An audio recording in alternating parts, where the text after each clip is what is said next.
Okay, for 30, 60, 90 triangles, there is a specific relationship between the side lengths, as you can see. The short side, which is across from the 30-degree angle, we're just going to call that A right now.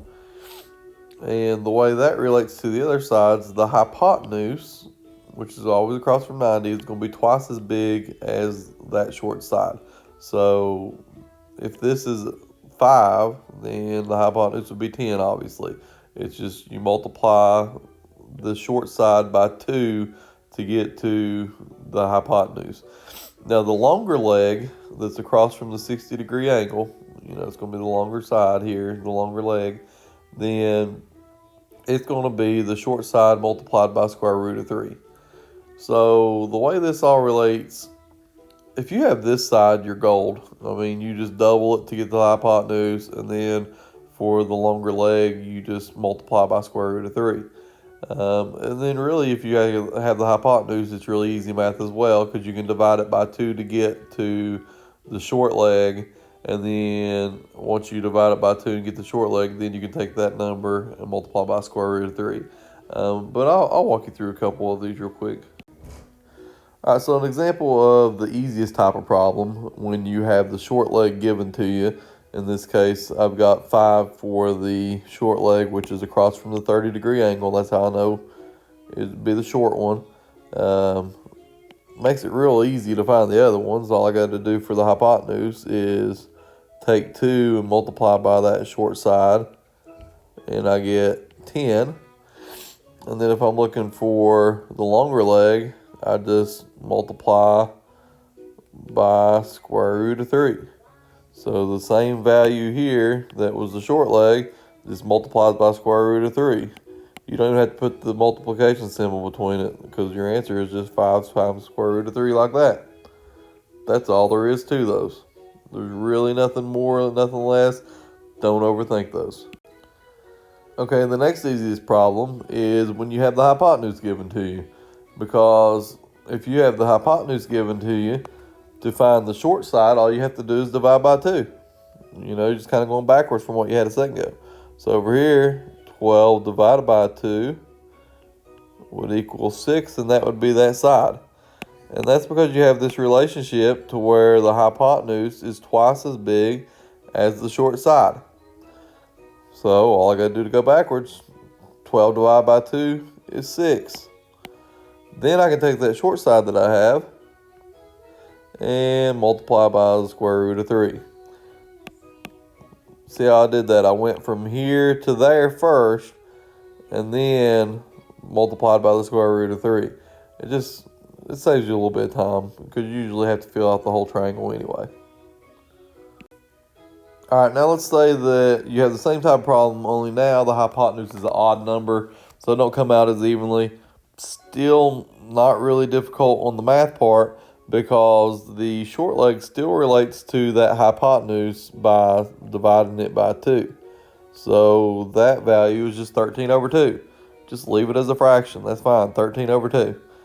And then when you do the bottom part, you would then take the short side, 13 over 2, and multiply by square root of 3.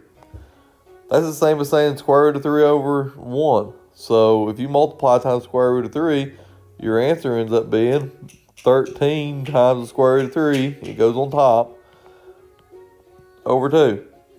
That's it. That's all you do. Nothing special. Now for what you would think would be the most difficult type of problem. Let's say that the only side we're given is the side across from 60 degrees, so we have the longest leg. It is a little bit more difficult to go from here to there, just really because it's so simple to go from here to here, or from there to here to there. It just makes it seem like it's more difficult. So we will have to do a little bit of math on the side here. We've got a times square root of 3, because that's what represents that side, is equal to 7. I got that because we have the relationship for these being set up is a times square root of 3 for this side. Well, we know that side is 7, so I have to set it up to where a times square root of 3 is equal to 7. It's not much different from what we were doing on the 45/45s when we had to divide by square root of 2. But that's what you do. You guys divide by the square root of 3 to get rid of it, and you have a by itself now. So a is equal to 7 over the square root of 3. But just like when we did the 45/45 90s, where we didn't want to have a square root of 2 on bottom, we don't want to have a square root of 3 on bottom. You never want to have a radical on the bottom. So, same kind of thing. You multiply by square root of 3 on top and bottom. And it's the same as multiplying by 1. The whole reason we multiply by square root of 3 is that way the bottom now becomes, the denominator now becomes 3. Because square root of 3 times square root of 3 is 3. So, on top you have 7 times square root of 3. On bottom you have 3. That's what the short side would be, because that's what a equals. You have a is equal to 7 times square root of 3 over 3. Alright, so you can put that in over here. 7 times square root of 3 over 3. Well, now, if you want to have 2a, which is the hypotenuse, you're just going to multiply that by 2. So I've got 2 times 7 times square root of 3 over 3. Well, the 2 just multiplies into the top. Alright, so since the 2 multiplies into the top, you have 14 times square root of 3, and that's over 3. Anytime you multiply a whole number by a fraction, the whole number multiplies into the top, because the whole number is the same as saying 2 divided by 1. Alright, it's on the top. The 2 is on the top of the fraction. It's on the numerator. So 2 times the 7 makes 14. You make 14 square root of 3 over 3. And that's your answer. That's all you have there. So 14 times the square root of 3 over 3, and that would be that hypotenuse. Don't overthink these problems, y'all. They're really not that bad, but you might have to do a little bit of practice on these to get the hang of some of them.